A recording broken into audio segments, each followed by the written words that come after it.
If you have honey oak cabinets, you've probably thought at least once, should I just replace them? Because no matter what you do, the kitchen still feels a little off, too orange, too heavy, and not as elegant as you want your home to feel. But most of the time, the cabinets are not the real problem. It's the paint. The wrong wall color can make honey oak look outdated instantly. The right one can completely change how the whole kitchen feels, without touching the cabinets. So in this video, I'm showing you 5 paint colors that are the best choices for a honey oak kitchen, because they solve the real problem, that orange undertone. And for each color, I'll show you exactly how to pair it, so you can get a kitchen you actually love without spending thousands of dollars. If you have honey oak cabinets, tell me in the comments, what color are your walls right now? I'm curious how many of you are dealing with the same issue. Let's start with Benjamin Moore Ballet White, because this is one of the easiest colors to try if you have honey oak cabinets and you still want a light kitchen. And I know why most people go straight to bright white. It sounds like the safe choice. You think, if I paint the walls white, the kitchen will look cleaner, brighter, and the oak won't stand out so much. But with honey oak, bright white can do the opposite. A crisp white can make the cabinets look more orange because the contrast is too sharp. Ballet White works better because it is softer. It has a warm off-white base with muted beige, so the oak does not turn too yellow. You still get a light wall color, but it does not look cold beside the cabinets. To finish this look, keep the surfaces soft and light. For countertops, stick with something that has gentle veining, like a marble-look quartz. Nothing too dramatic. Because here's the thing, honey oak already has a lot of visual texture going on with that wood grain. White soapstone is another beautiful option if you want something more subtle. Then bring in unlacquered brass or satin gold on the pulls and knobs. Those metals repeat the warmth in the oak, but they look more updated than basic yellow gold hardware. Shiny chrome would not be my first choice here, because it can look too cold with the cabinets. Under the cabinets, add warm white LED strips.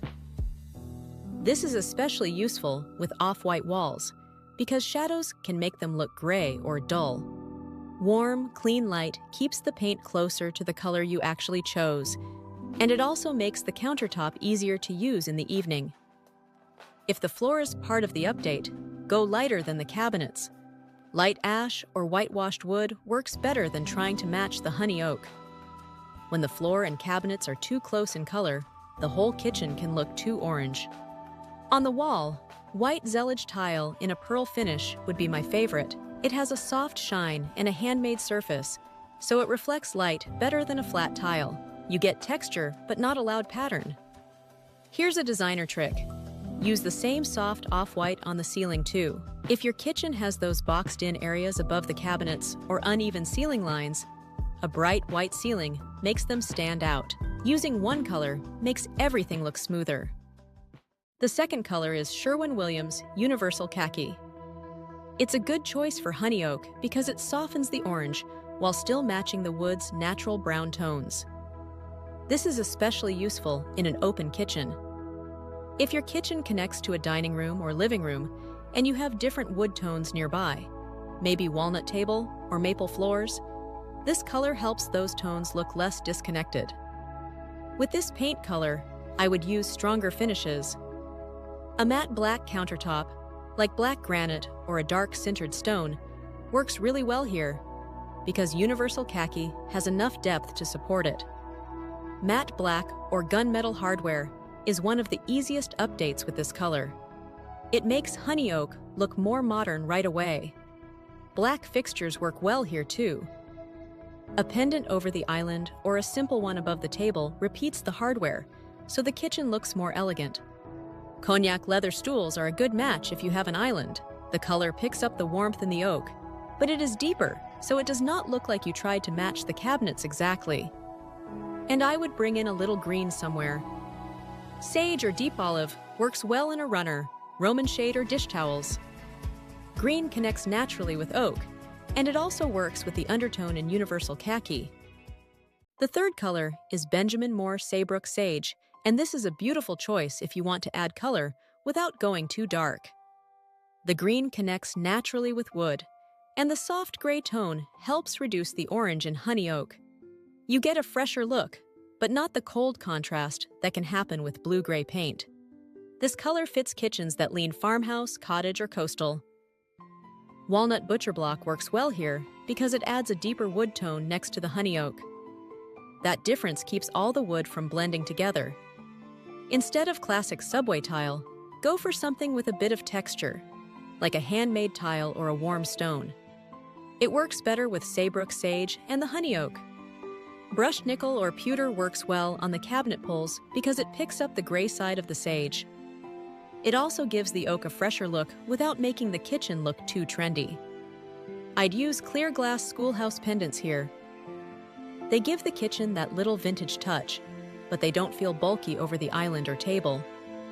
If the floor is already warm wood, avoid adding more orange tones. A natural jute runner is an easy way to break it up and add texture without changing the floor.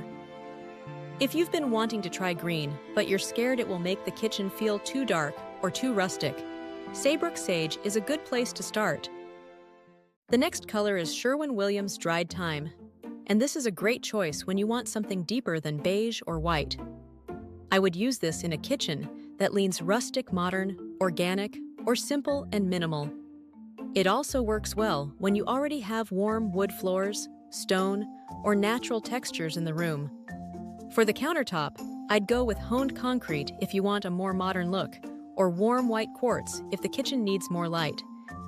Aged brass or matte gold works well here because it blends with the oak instead of adding another sharp finish. Woven rattan pendants is a good choice.